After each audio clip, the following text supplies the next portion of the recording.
So with that, we'll remind you that our series is tied up 1-1. GG Kids versus Armata. I keep wanting to say Armada. Armata Gaming, ArG versus GGK.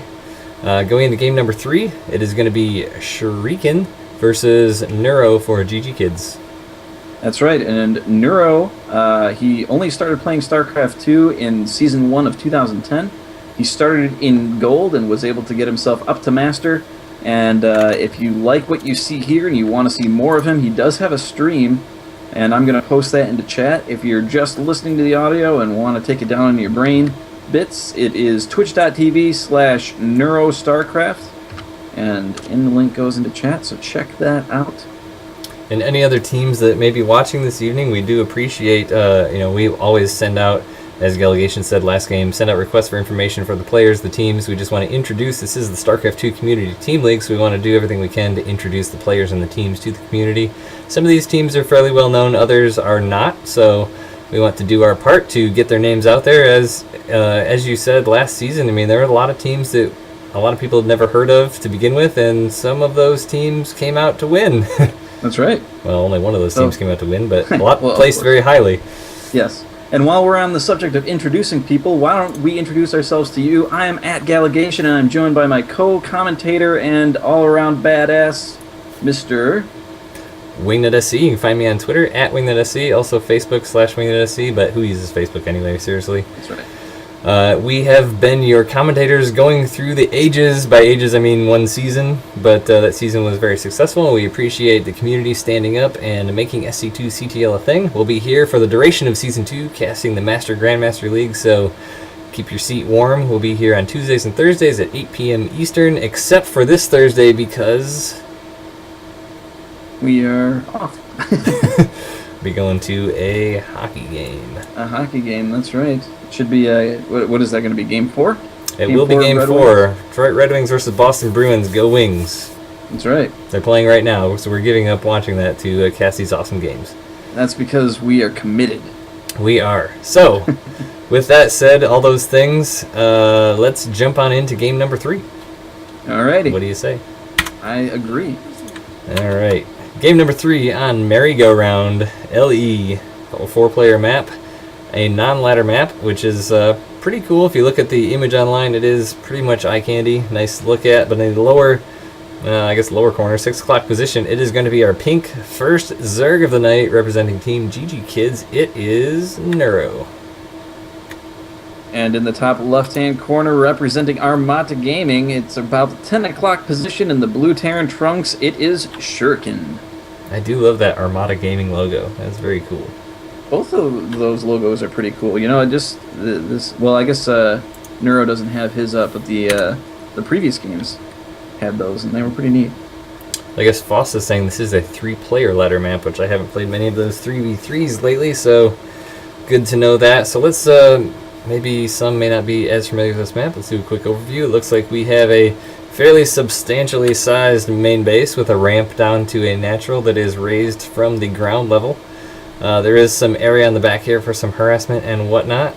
Third base directly out front, fairly wide open, many angles of attack coming down this ramp here and from the side, from the north, and from the right. Further bases can be taken quite a distance from the opponent, as a 4th and 5th are here to the right, or if you want to be super aggressive, you can take the one that is closer. And also there affords the opportunity for those sneaky faraway bases, which we have seen in the past. They do happen occasionally, sure. That's true. So our Terran buddy here going to be putting down a gas as well as a supply depot and a barracks, so maybe be seeing a Reaper or so out of here, we'll see.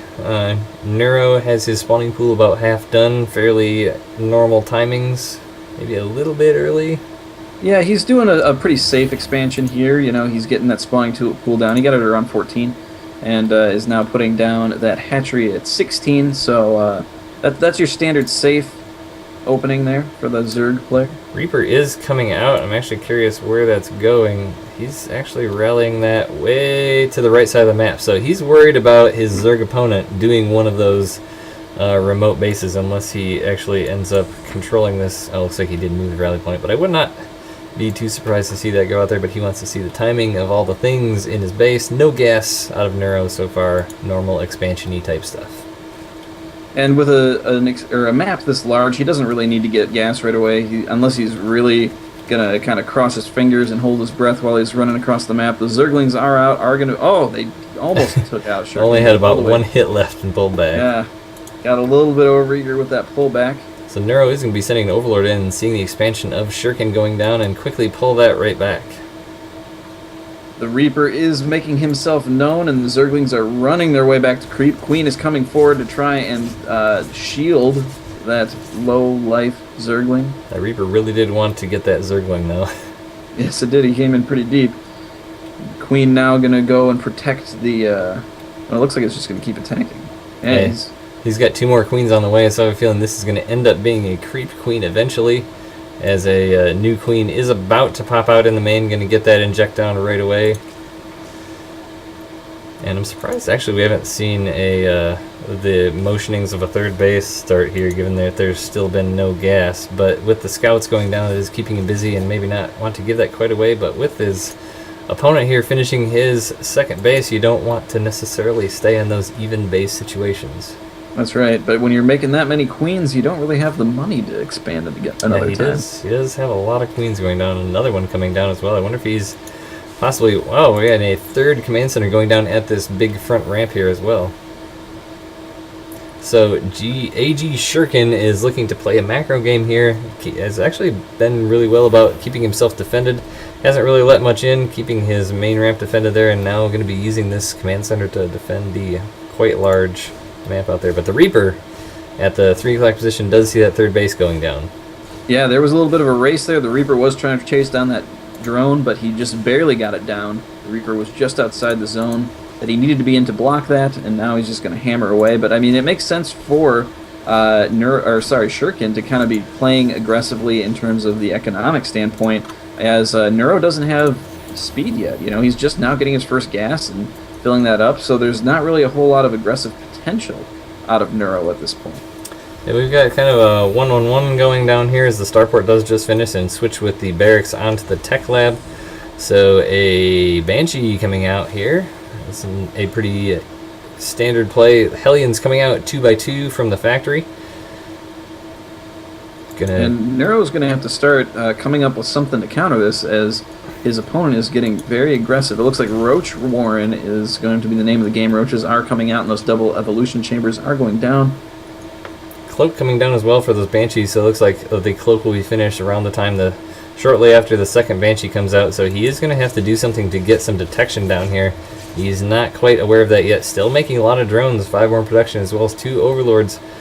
We'll probably see another Banshee come out of Shuriken here, but he does have the Queens to kind of help defend this. He does have the Evo Chamber, so I suspect once he sees that, hopefully if he sees it, then Spore Crawlers will be coming out.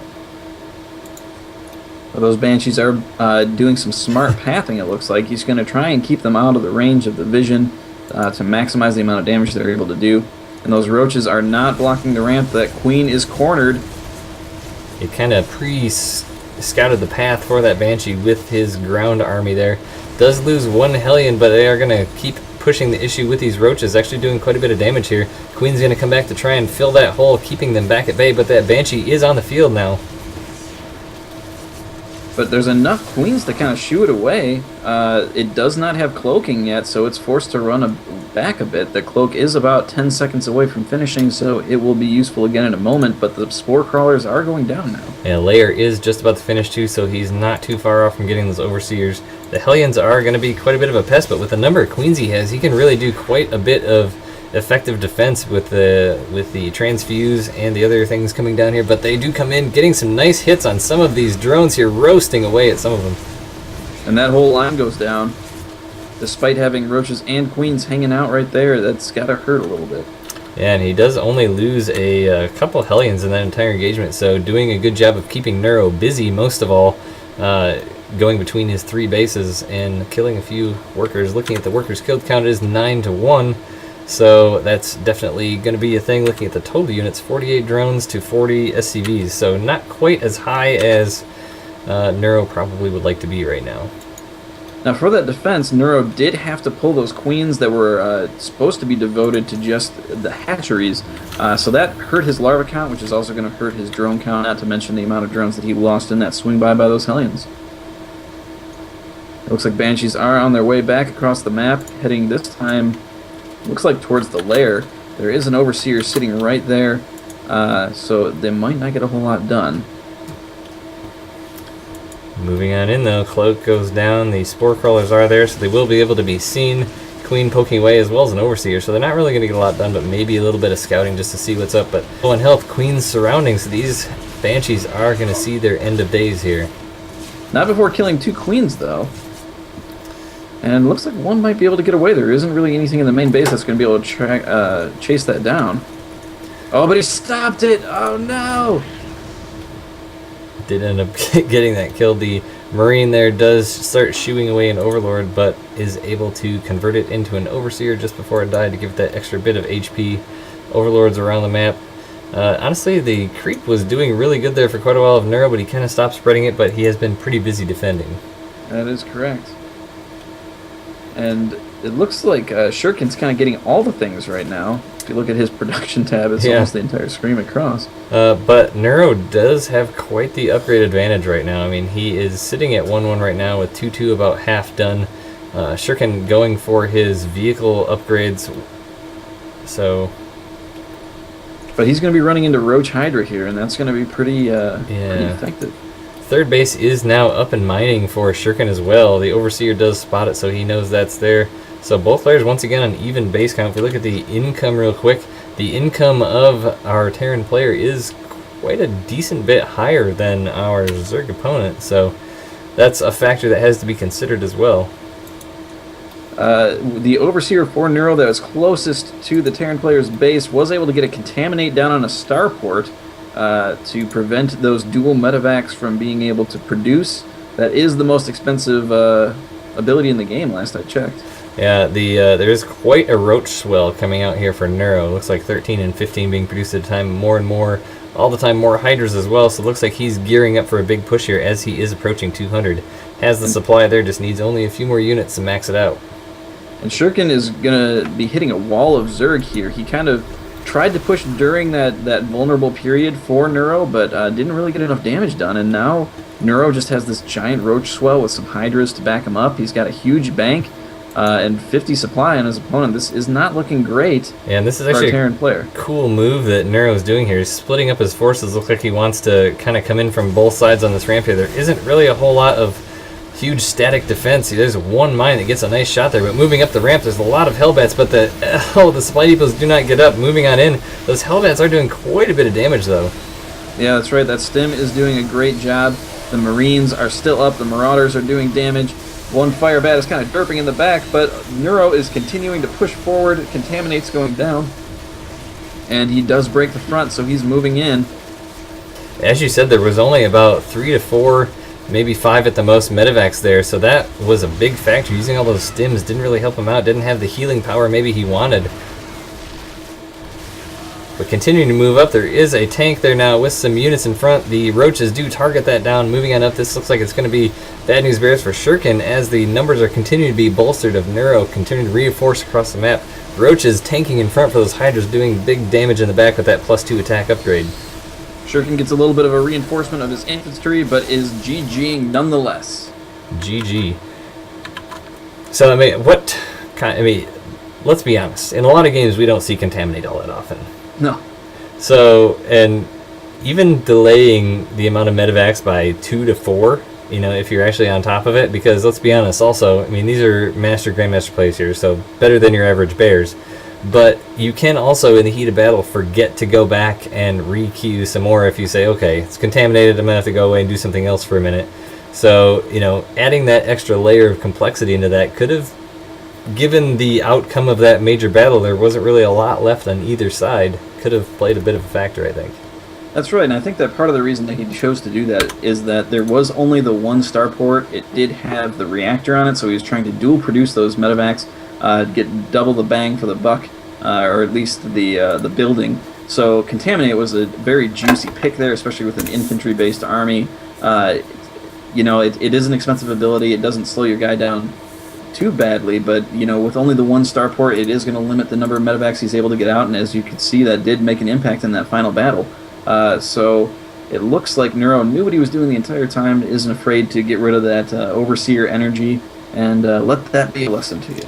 Absolutely. But after that, we're going to be at a score of 2-1 in favor of GG Kids. We started out 0-0, obviously. After 2 games, we were tied, each side taking a match. Now GG Kids pulling ahead after going down 0-1 in the beginning. With that, we're going to take a quick break here before we come back with game number 4.